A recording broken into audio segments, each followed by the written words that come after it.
digamos, por supuesto que voy a hablar desde mi punto de vista, ¿no? Y desde mi ideología también. Y yo creo que estamos en una crisis del agua que no empezó hoy, que es una crisis, por un lado, de arrogancia y por otro lado, de negligencia, ¿no? Nosotros nos enseñaron que teníamos un país con una enorme cantidad de agua. Bueno, en fin, tenemos la que corresponde a nuestro clima, pero sí, efectivamente teníamos, ¿no? Y desde muy temprano, yo creo que Uruguay fue el primer país de América en tener un sistema de agua, llamémosle potable, ¿no? Yo siempre muestro esta foto, me voy a saltear otras cosas para mostrarla, después voy a volver sobre ella,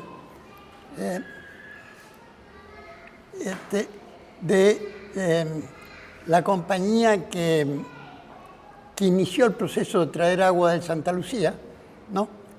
Trayendo los caños más de 60 kilómetros en carreta.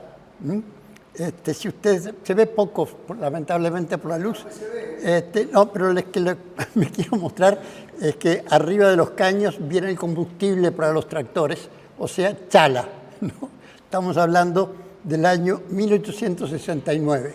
En ese momento se empezó a construir lo que después se llamaría OCE, ¿no? Que eso fue una compañía privada de capitales mayormente argentinos. Después, o casualidad, la compraron los ingleses, ¿no? Me parece que veo cosas iguales a las que veo actualmente, con pequeñas variantes. Finalmente, cuando no se volvió rentable, la compró el Estado uruguayo, ¿no? Esa es un poco la historia, que la conozco bien porque mi abuelo fue funcionario de la OCE hasta que se jubiló durante los ingleses. Mi padre empezó con los ingleses y bueno, y se jubiló en la OCE con medalla de plata, que en aquel tiempo se usaba. O sea, conozco bien la historia de todo esto, y por eso también me indigna mucho las cosas que tengo que ver y escuchar, ¿no? Fíjense que esto fue una obra de ingeniería increíble, ¿no? Entonces, digamos, como llevar un caño 60 kilómetros en aquel tiempo, ¿no? Digamos, al arrastre de bueyes, ¿no? Y ahora, si se plantean cosas que parecen medio exotéricas, como hacer un desvío de los embalses del Río Negro y pasarlos para el Santa Lucía, un desvío de 80 kilómetros, ¡ay, qué espantoso! Pero es una obra increíble, ¿no? Bueno, yo qué sé, no sé si lo mejor o lo peor, ¿no? Pero no se asusten, ¿no? Tenemos ahora maquinaria pesada, tenemos de todo, se puede hacer cualquier cosa, pero hay que estudiar qué se va a hacer, por supuesto, ¿no? Y tenerlo muy seguro. Cosas bastante difíciles se las hay, entre otras cosas porque tenemos un problema, y es que a raíz de esta obra, ¿no? Se generó una escuela de potabilización de agua, ¿no? Que es fantástica, ¿no? Los técnicos de la OCE tienen enormes capacidades para potabilizar un agua espantosa, ¿no? Y darnos algo que se puede tomar y que no mata a nadie, por lo menos a corto plazo, ¿no?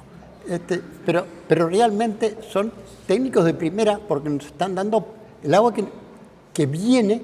Bueno, hay que entender otra cosa además. La inteligencia de estos paisanos allá por ¿no? el siglo XIX, que decidieron traer agua de Santa Lucía, ¿no? Para Montevideo hubiera alcanzado encontrarla de Pando, para el Montevideo del 1869, ¿no? Haberla traído de Pando, de Solís Chico, de todos lugares mucho más cerca. ¿Por qué la trajeron del Santa Lucía? La trajeron de Santa Lucía porque el Santa Lucía tiene una enorme capacidad de autodepuración, ¿no? Si ustedes ven el Santa Lucía ahora parece un chorrito de agua que está pasando, pero no se equivoquen, ¿no? El río Santa Lucía está pasando por abajo, está pasando por la arena, ¿no? Y lo que va por arriba se mezcla y después pasa por abajo y después vuelve a salir, ¿no? Con lo cual filtra cualquier cosa. Bueno, las cosas que son solubles, como los plaguicidas, no tienen manera, no tienen manera de filtrarla, ¿no? Pero todo el resto se filtra a lo largo de kilómetros de río. Y además lo filtra muy rápido, ¿no? Porque el Canelón Chico, ¿no? Que nos dio un aviso estos días pasados, es un arroyo terriblemente contaminado. Desemboca a pocos kilómetros de la represa de Santa Lucía. Y sin embargo, el agua sale de ahí y llega, bueno, en fin, llega relativamente bien, ¿no? A pesar de eso, ¿no? Ahora, claro, el otro día llovió torrencialmente ahí y no en el resto de la cuenca de Santa Lucía, con lo cual se vino todo de golpe. Entonces, ni siquiera saben explicar lo que pasó, ¿no? Y dicen, sí, porque vino sedimentos con materia orgánica y no sé qué más dijeron, y materia orgánica disuelta. Bueno, sí, pero ¿por qué ocurre eso? No saben, ¿no? Ellos saben potabilizar el agua y después no saben informar, ¿no? Y entonces, como no saben informar, finalmente informan mal y al final la gente no les cree nada, ¿no? Habiendo partido, yo me acuerdo que mi padre decía, una vez que tuvo que pagar de su sueldo la estiva, porque no había plata en ese momento, no importa por qué, ¿no? Dice, lo que pasa es que si no logramos potabilizar el agua, cae el gobierno. En aquella época se hablaba así mi padre, ¿no? Bueno, ahora ya estamos curados de espanto, ¿no? Hemos tomado agua bebible, buena para la sopa porque no tenemos que gastar sal. Por supuesto con trialometanos que son altamente cancerígenos, nos dieron cualquier cosa, ¿no? Y bueno, y cosas que van a traer cola, ¿no? Pero de otro tipo, digamos. Los problemas de la salud del agua contaminada los vivimos después que tomamos 50 años el agua, ¿no? Entonces no pasa nada, ¿no? Ya después es muy difícil atar que tenés un cáncer porque tomaste agua durante 50 años con un poquito de contaminación. Pero eso, digamos, vamos a dejar para hablarlo un poco después. Yo lo que quiero mostrar es esto, ¿no? Bueno, no sé si se logra leer, pero yo parto de la hipótesis de lo que dice esta gente, ¿no? Es decir, no es sequía, decían, es saqueo, y en realidad es saqueo, ¿no? Y falta el agua porque sobra capitalismo. Y sí, el agua se la dan los empresarios. Vamos a ser claros de cómo funciona este negocio, ¿no? Entonces, ¿qué es lo que pasa? Con esta visión estrictamente, estas obras son obras de ingeniería, ¿no? Las tienen que dirigir los ingenieros. La potabilización es una actividad de ingeniería, la tienen que hacer los ingenieros. La gestión del agua no es un tema de ingenieros, ¿no? Diría más, el ingeniero, yo soy ingeniero, aviso, ¿no? Excomulgado, pero soy. La visión del ingeniero es una visión gerencial, ¿no? De producir al menor costo posible. Bueno, entonces, ¿cuál es la historia de esa mentalidad, ¿no? Que nos lleva a las actuales crisis? Y lo voy a ejemplificar. Yo finalmente viví mucho en Sauce, por supuesto, también en Pando. La historia de Pando la conozco un poco mejor, porque bueno, ahí también tuve mis abuelos, etcétera, y viví al costado del arroyo, ¿no? Entonces, al vivir al costado del arroyo, digamos, uno toma contacto con eso. Bueno, y mi padre trabajaba en la OCE, en fin. ¿Qué es lo que les quiero contar de esto? Es decir, primero, hay una cosa evidente, ¿no? Nos convencieron que la mejor agua del mundo era la de la OCE, ¿sí o no? Toda la vida lo dijeron y nos convencieron hasta que empezaron a aparecer los problemas, ¿no? Digo, nos convencieron, pero en algunos momentos la gente creyó, ¿no? Hizo acto de fe, ¿no? Porque hubo un momento que hubo una epidemia de hepatitis que claramente tenía vinculación con el agua y con el agua de OCE, porque los virus no son tan fáciles de eliminar, ¿no? Y las jugaron para un lado, las jugaron para otro y no pasó nada, ¿no? Bueno, nos dieron agua salada, nos dieron agua con boratos cancerígenos, y no dijeron que era, fíjese una cosa, un detalle, cuando bajó la salinidad, sin embargo no dijeron que el agua era potable. No era potable porque seguía teniendo esto que llamamos trialometanos, que son cancerígenos, ¿no? ¿Qué es lo que se forma? Y se hubiera formado, si hubiera salido el proyecto Neptuno, ¿no? El Neptuno es el dios del mar y de la sal, por lo tanto, ¿no? Iba a haber sal siempre, y cuando no iba a haber sal, iba a haber boratos, porque basta un poquitito de sal, ¿no? Perfectamente tomable si es sal marina, pero esa sal marina, cuando se la trata para potabilizar, genera boratos, que es un tipo de trialometano de los peores, desde el punto de vista cancerígeno. Bueno, estaba un orden de magnitud por arriba del valor de potabilización. Por eso no dijeron que era potable hasta que no pudieron dar agua dulce, ¿no? Lo cual fue muy honesto desde ese punto de vista, pero bueno, es una honestidad medio rara, ¿no? En fin, así es como yo lo pienso, por lo menos. Entonces, bueno, ¿qué fue lo que pasó? Una de las cosas que ha pasado es que perdimos la cultura. Yo tengo 83 años, ¿no? Así que aquí soy el abuelo. Perdimos la cultura de manejarnos con el agua, ¿no? Cuando yo me crié acá en Sauce, ¿no? Era con un pozo de balde, un agua espectacular, ¿no? Cuando leí Platero y yo, me sentí en Sauce. En lugar de un burro tenía una yegua, pero no importa. Así funcionaba. Bien, en Pando al principio no teníamos pozo, pero mi abuelo había hecho un aljibe gigantesco, ¿no? Cuando yo hablo de aljibe, la gente joven no sabe ni lo que quiere decir, ¿no? No sabe ni lo que quiere decir la palabra aljibe, ¿no? Bueno, pero con el aljibe, digamos, nos creíamos todos, yo qué sé, los de mi época, ¿no? Bueno, los que estaban en Montevideo tenían agua con plomo, por supuesto, porque eso, bueno, es parte del problema de la OCE, ¿no? Es decir, en Londres descubrieron en el año 30, ¿no?, que el agua con plomo era la causa de que los niños rindieran poco en la escuela, ¿no? Nosotros todavía tenemos caños con plomo en Montevideo, ¿no? Bien, y bueno, y contaminación con plomo por muchos motivos. Daría para hablar, fue una de mis tantas peleas, en parte ganada y en parte perdida, ¿no? Una de las peleas nunca las gana del todo en este tipo de temas, ¿no? Pero bueno, no importa. Lo que yo le quiero decir es que, bueno, nos convencieron de que dejáramos los pozos, abandonáramos los aljibes, y eso fue terrible además en algunos lugares, ¿no? Porque en algunos lugares mandan la OCE el agua, pero no va al saneamiento. Entonces la gente, opa, tenemos agua, y no pago más barométrica, ¿no? Zampo al pozo que tenía de balde, ¿no? Zampo el agua, las aguas servidas. Y es lo que hacen, ¿no? Yo vivo en San Luis, y cuando llegó la OCE, chao, pumba, se contaminó todas las napas porque los vecinos dijeron, opa, no tenemos que llamar más la barométrica, y empezaron a tirar el agua entre los pozos.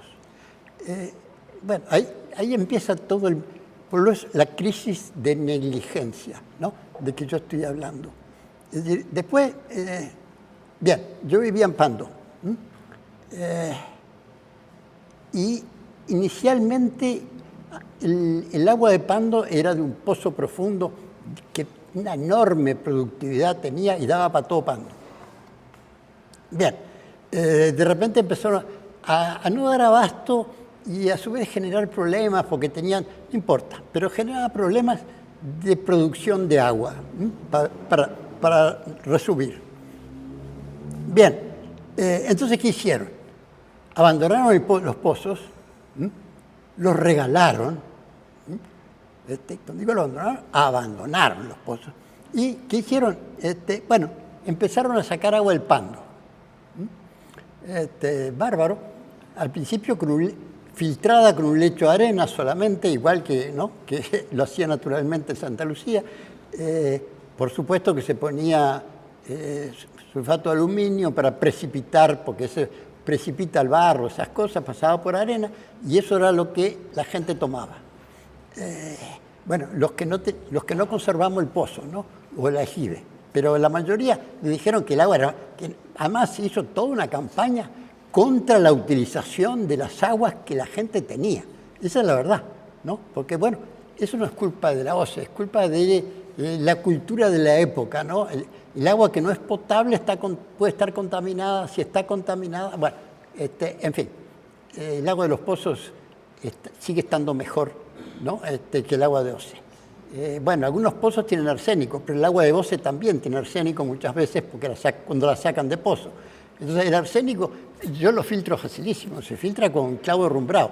La pones, hay una gotita de limón, ¿no?, y se acabó el arsénico. O sea, pero bueno, hicieron toda una cosa que teníamos que tomar agua de OCE, bien, y la gente abandonó los pozos, abandonó todo, abandonó la cultura de manejarse con el agua. Esa fue la parte.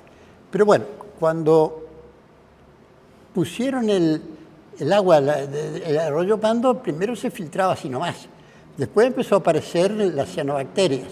Entonces pusieron lo que llaman usina potabilizadora, las famosas UPAs, ¿no? Que había hecho la OCE con el ejército, mejorando una patente norteamericana, no importa el origen. Y funcionaba bastante bien, pero se siguió contaminando, ¿no? Este arroyo, digamos, yo me crié parte aquí también, pescando y andando en bote y bañándome en el arroyo. Esta es lo que llaman la lentejita de agua, ¿no? Está cubriendo totalmente. La toma de OCE estaba aquí, en este lugar, ¿no? A 50 metros del muelle. Bueno, chao. Cuando vieron esto, y además, por supuesto, el Pando acá es un embalse, en el fondo, bueno, no importa. Cuando viene de todas maneras crecientes, se llevó todo y ahí queda el agua al sol. Al quedar el agua al sol, calentita en verano, ¿no? Las cianobacterias así, ¿no? Bueno, chao. Entonces, ¿qué hizo la OCE? Abandonó el Pando, se llevó la UPA, ¿no? La usina potabilizadora, y mandó a Pando agua del Santa Lucía, ¿no? Pero claro, el agua de Santa Lucía pasó por Toledo, pasó por Manga, pasó por Suárez, fue a dar a Pando. Bueno, o sea, comando y control.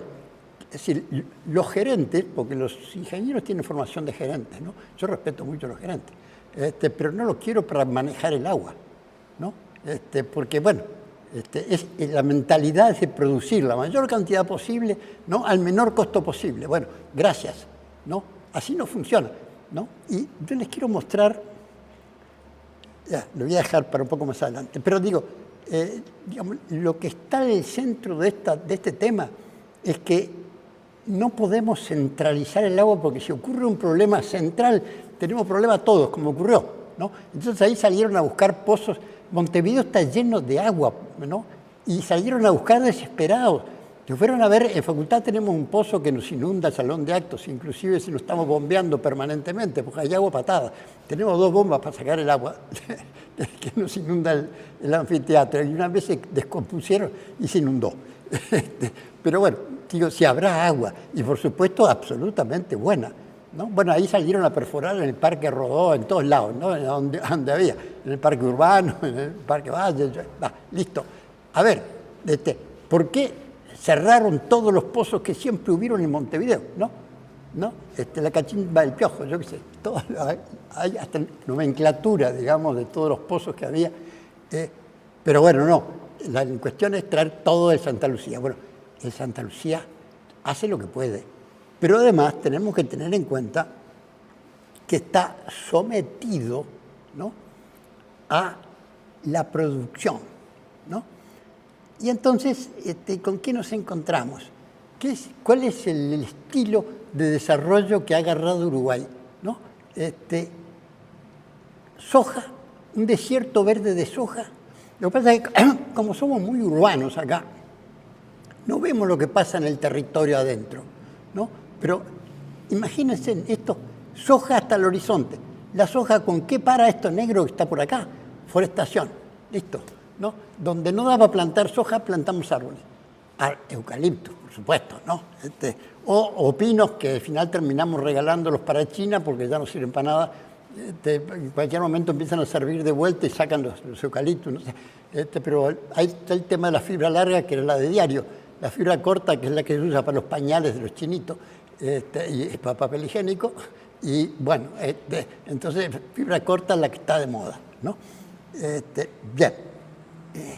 Pero esto tiene consecuencias, ¿no? O sea, no es gratis, ¿no?, que esto ocurra. Entonces, aparte de esto, concomitante, la ley de riego, ¿no?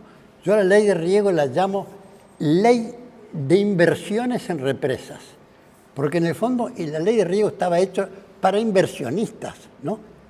Afortunadamente los productores rurales se dieron cuenta y ninguno agarró viaje, ¿no?, porque se iban a fundir. Había que estudiar la ley de riego, ¿no? Ahora la quieren cambiar. Bueno, a lo mejor la hacen mejor, o sea, la hacen más para los productores que para los inversionistas. Me parece bárbaro. Pero lo que ocurre es que tenemos cuánta agua queremos para la soja y cuánta agua queremos para tomar, ¿no? El Santa Lucía, ¿qué debe ser? ¿Un río para tomar agua, no? ¿O un río para plantar soja? Yo me acuerdo un intendente muy conocido de Canelones, estaba imbuido de que realmente había que prestigiar en el Santa Lucía el uso para horticultura, si posible orgánica, y para tomar agua, ¿no? Ese fue Carámbula, ¿no? Y lo llamó el ministro y le dijo, ni se te ocurra, ¿no? Te quedás sin fondos centrales, ¿no? Listo, ¿no? Así, bueno, el hijo ahora es su secretario, vamos a ver qué pasa, ¿no? De agricultura. Tengo una foto tomando muestras para ver cómo funcionan los eucaliptus, después la voy a mostrar. Pero, bueno, quiero decir, por un lado, ¿no? Cuando digo sobra capitalismo, es porque sobra la intención de prestigiar lo que es la producción por sobre el agua potable. Y voy a seguir con esta hipótesis, ¿no? de este punto de vista. La otra cosa es la forestación. Miren, lo que está en negro acá, ¿no? Son las tierras de prioridad forestal. Todavía no están totalmente forestadas, ¿no? Por supuesto. Pero cuando dice el subsecretario, no, el secretario de la presidencia, podríamos duplicar la masa forestal. Señores, a ver, ¿dónde la van a duplicar? ¿No? Porque si la van a duplicar en los lugares que son de prioridad forestal, que prioridad forestal vamos a entenderlo. Yo hice la carta de suelos, ¿no? Del Uruguay. Así que a mí no me van a enseñar lo que es el CONIAT, que es de lo que se habla siempre, ¿no? Porque el CONIAT, tierras que valen poco, dice CONIAT. El índice del CONIAT era un índice de capacidad de producir carne y lana, ¿no? Pero los que tienen baja productividad en carne y lana tienen altísima productividad en deforestación. Entonces no lo eligieron porque rindiera poco, porque si no, bueno, esto sí, esto que está acá, rinde poco, hasta en carne y lana, ¿no? El basalto del norte, ¿no? Todo esto no, pero bueno, también rinde poco en carne y lana, pero resulta que son terrenos, por supuesto, de prioridad forestal, pero su vocación de uso, ¿no? Es producir agua, ¿no? El agua de las cuencas viene de la alta cuenca, ¿no? Yo les digo a mis alumnos, miren, las sierras son un acuífero fisurado de altura, ¿no? Por algo, cuando deja de llover, de las altas cuencas, ¿no? Seguimos viendo esto, ¿no? Hay hasta versos, ¿no? Arrocito Serrano, ¿no? Que viene de la época de la escuela mía, ¿no? Que viene cantando hacia el llano.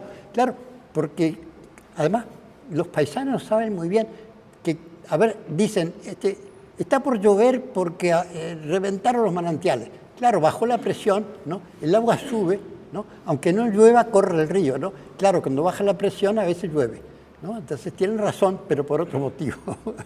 O sea, la relación causal no está, pero la observación es perfecta. Vean, pero decidimos ponerle eucaliptus. Entonces, yo les muestro algunas cosas que hemos visto, ¿no?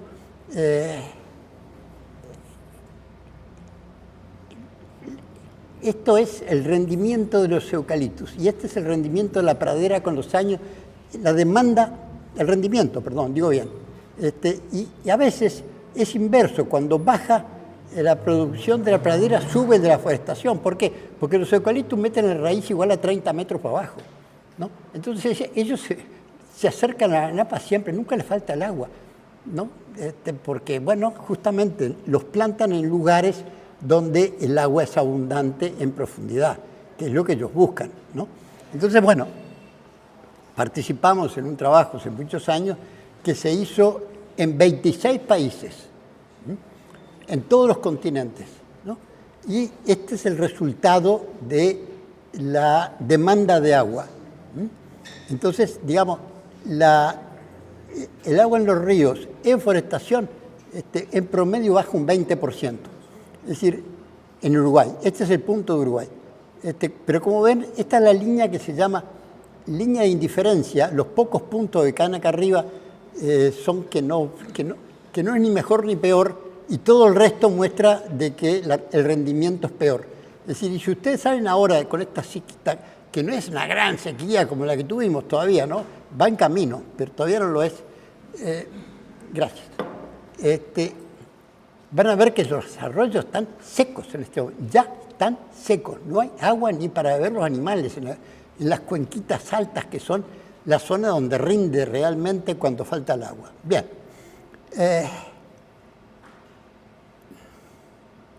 Esto es un experimento justamente hecho específicamente entre argentinos y uruguayos, ¿no? Y lo mismo, ¿no? Pares de cuencas forestadas y sin forestar, ¿no? Aquí tenemos a Matías Carámbula, el actual subsecretario, dando una mano para tomar muestras.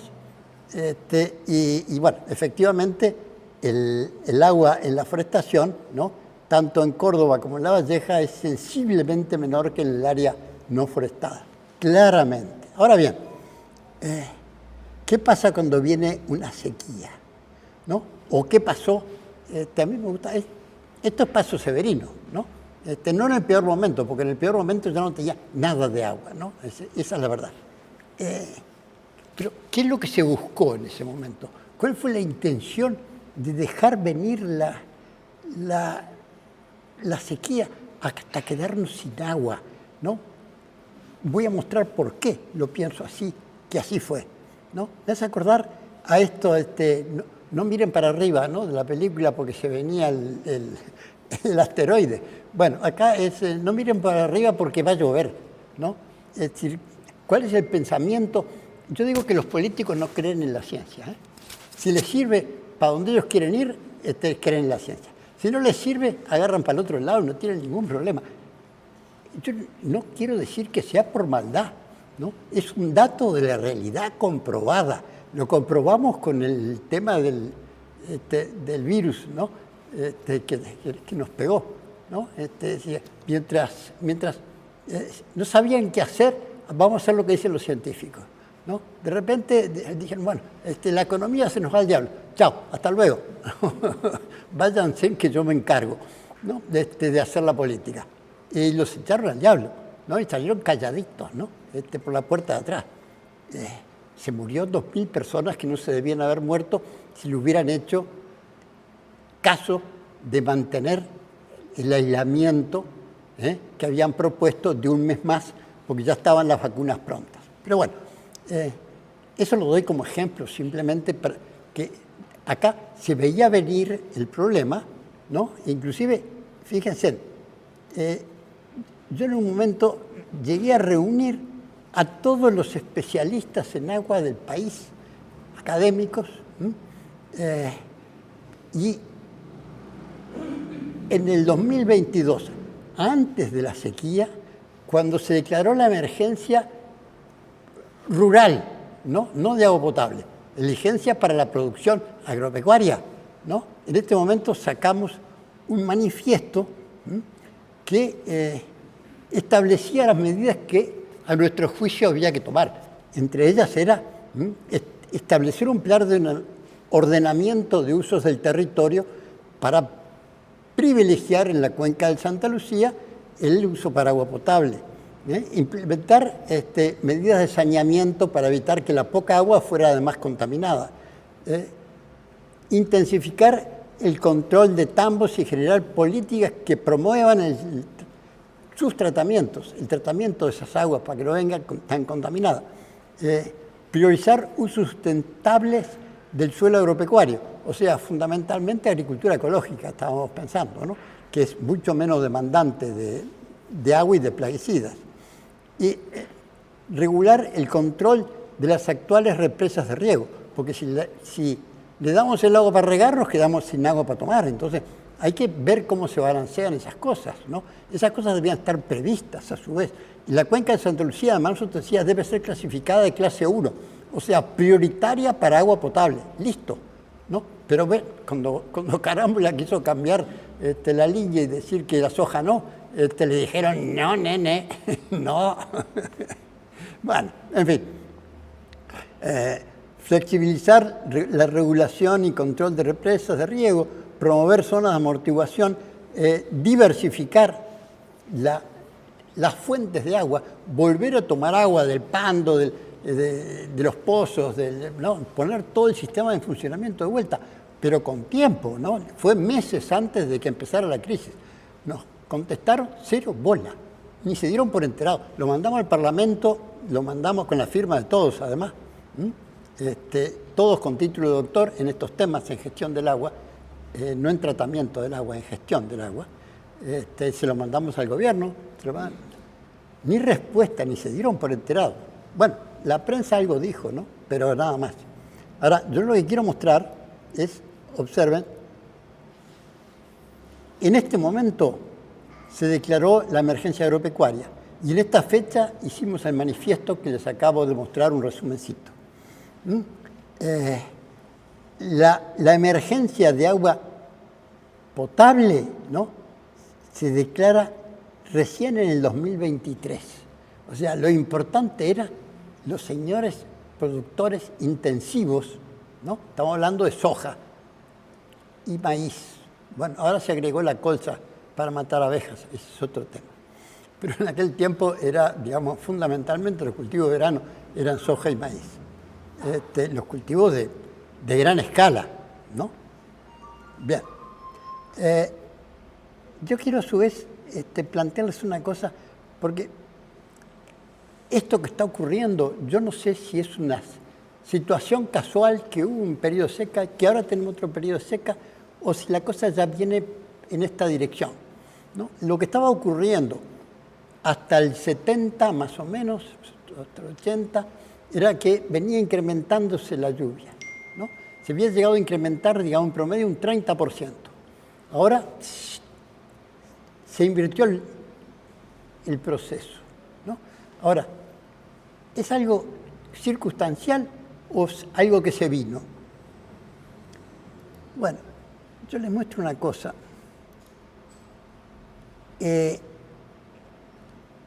Esto que les estoy mostrando acá, lo que está en marrón son zonas áridas. En el paralelo 30, entre el paralelo 30 y 35 más o menos, ¿no? Este es el 30, todas las zonas tienen desiertos. Australia, Nueva Zelanda también, son zonas semiáridas, digamos, África del Sur y América en este sector, ¿no? Fundamentalmente del otro lado de los Andes. ¿Por qué es esto? ¿No? Bueno, esta zona, a donde estamos nosotros, le llaman el cuadrilátero de la suerte. Hay hasta una película muy clara que muestra este tipo de cosas. Ahora ya hasta los meteorólogos están diciendo, hablando de los ríos voladores, que son corrientes de vapor de agua que vienen por un procedimiento, por un proceso que solo se puede lograr con la selva, y dentro de la selva con la selva amazónica, por el cual el agua del mar húmeda entra, circula hasta la cordillera de los Andes, acá rebota y sale para el sur, ¿no? Y justamente alcanza el cuadrilátero de la suerte. Cuadrilátero por decir algo, ¿no? Pero la zona de la suerte. Bien, el tema es que esto depende de que el Amazonas tenga árboles. Y además que tenga árboles grandes, los de 40 metros son los que funcionan como la bomba aspirante impelente que hace funcionar este circuito. Bueno, ya está muy deteriorada la selva. Hablan de un 20% cortada definitivamente. Pero hay otro 20% casi que ya no funciona bien porque fue floreada, como le dicen los agrónomos forestales, ¿no? O sea, que se sacaron los principales árboles, los más valiosos, los más grandes. Con lo cual ya no es el mismo sistema aspirante impelente. Bueno, lo que se dice es que llegado a cierto umbral, vamos a ser semiárido. Y yo no sé si ya no estamos caminando en esa dirección o no, no lo sé, ¿no? Pero bueno, aparte de eso, tenemos un problema serio de calidad de agua, entre otras cosas porque al llover menos, hay menos caudal, cuando hay menos caudal se concentran las cosas, ¿no? Y además, miren, todos estos puntos rojos, digamos, de algunos análisis que han hecho, porque no hubo una campaña sistemática, muestra todos los lugares en donde había concentraciones brutales de cianobacterias. Bueno, esta zona de aquí que aparece con un puntito, cuando vino el proyecto Neptuno se encontró que estaba permanentemente igual que esta. Lo que pasa es que acá en Montevideo se analiza todos los días, ¿no? Y acá no se analizaba casi nunca. Cuando se empezó a analizar porque estaba el proyecto Neptuno, caramba, es decir, todos los días también igual que en Montevideo. Lo que pasa es que como está en Montevideo, en realidad está en todo el Río de la Plata, ¿no? Esa es la realidad. Es decir, no se genera en Montevideo la cianobacteria, vienen, ¿no? vienen de arriba, vienen de los embalses del Río Negro, ¿no? Es decir, el Río Negro está podrido, ¿no? Y le agregamos UPM además, y le seguimos agregando porquerías. Y bueno, y el Salto Grande está podrido también porque viene con agua ya de Brasil, que también es el país de la soja, ¿no? Bien, listo.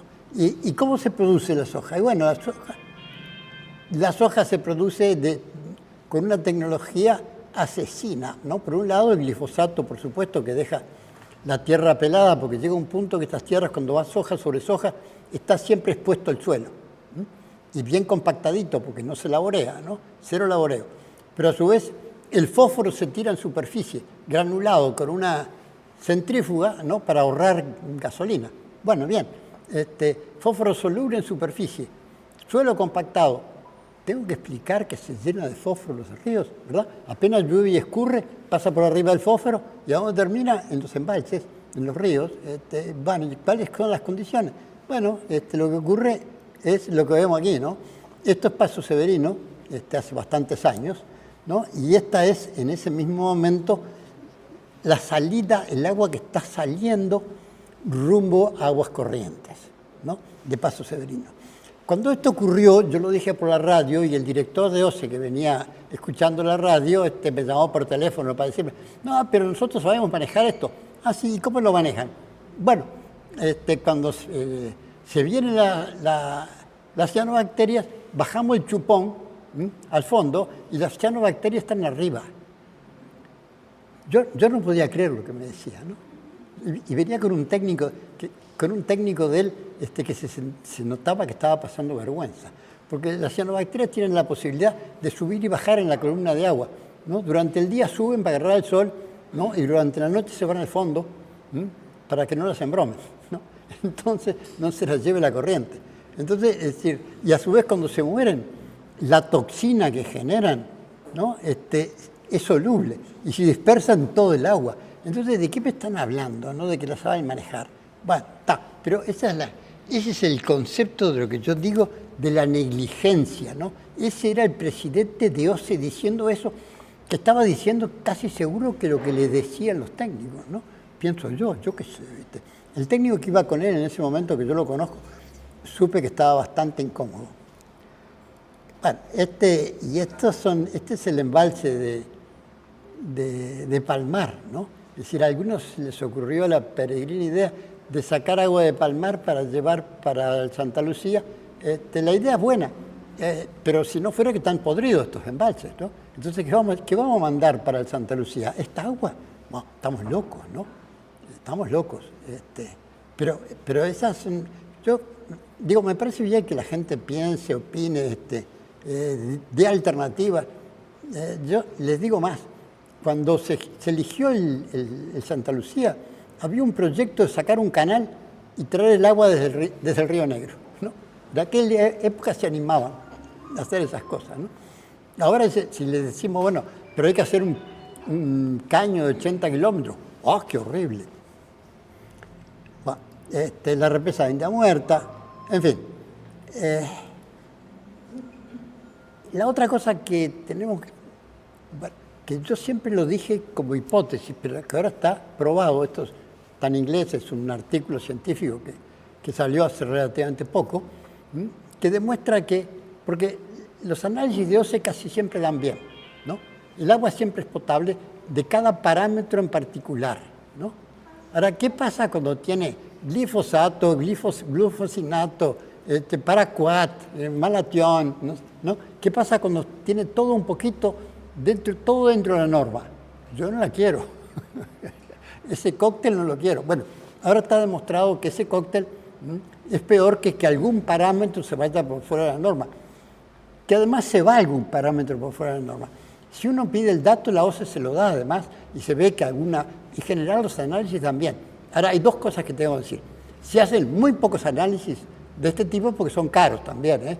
Y un ingeniero no quiere gastar mucha plata, ¿no? Un gerente que se precie y gasta lo menos posible. Los análisis de pesticidas son caros, ¿no? Entonces se hacen con muy baja frecuencia. Y yo no sé si eligen o no eligen cuando toman la muestra. Y sé que algún análisis se hace no dentro del protocolo, sino para ver cómo anda la cosa realmente. Y ese, como no está dentro del protocolo, no hay por qué mostrarlo. Y en fin, hay muchas cosas que se hacen, haciéndonos creer que todo va bien, señor, aquí en su casa, ¿no? Y la casa se había prendido fuego. Ahora, ¿en qué estamos? Bueno, este es un informe de World Cancer Report, que es una organización que se dedica a estudiar el cáncer en todos los países de cuales hay datos, ¿no? Bueno, Uruguay, la incidencia de cáncer, y esto, digamos, está ajustado de manera que la edad no pese, porque dicen, pero acá somos todos viejos. Sí, somos todos viejos, ¿no? Pero se puede ajustar la diferencia que se produce por ser viejo frente a una población más joven, ¿no? Entonces, estos datos son ajustados por edad. Estamos en el lugar 12 en el mundo de incidencia de cáncer. Corregido, ¿no? Corregido por la edad de la población. Entonces me dicen, bueno, pero tenemos buenos datos. Y sí, tenemos buenos datos. España tiene buenos datos, Francia tiene buenos datos, Estados Unidos, Canadá, todos tienen buenos datos. Pero no sé si se ve, acá está Uruguay chiquitito, ¿no? Rojo, ¿no? Es el único país de América Latina que está en rojo, ¿no? Bueno, caramba, realmente nos estamos envenenando. O bueno, es lo que yo pienso.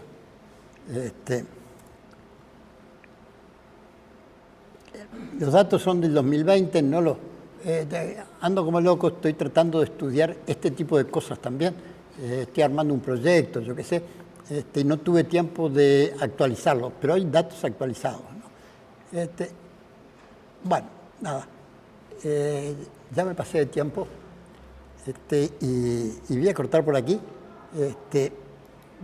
Lo que le quiero mostrar que, bueno, esto es una mortandad de 200 toneladas de peces muertos en el Río de la Plata, simplemente porque hubo 15 días sin viento. El agua no se mezcló y se murieron por falta de oxígeno, ¿no? Y la DINARA salió a decir, no, pero debe ser cambio de salinidad. No, en este caso no dijo cambio de salinidad, dijo alguna bacteria o algún virus. ¿Qué bacteria ni virus? Se murieron ahogados por falta de aire. En fin, podría seguir hablando, este tema da para hablar, para tratarlo más o menos, yo qué sé, 8 horas. Pero creo haber dado un pantallazo de lo que está pasando y quedo a disposición de ustedes para las preguntas que quieran hacer.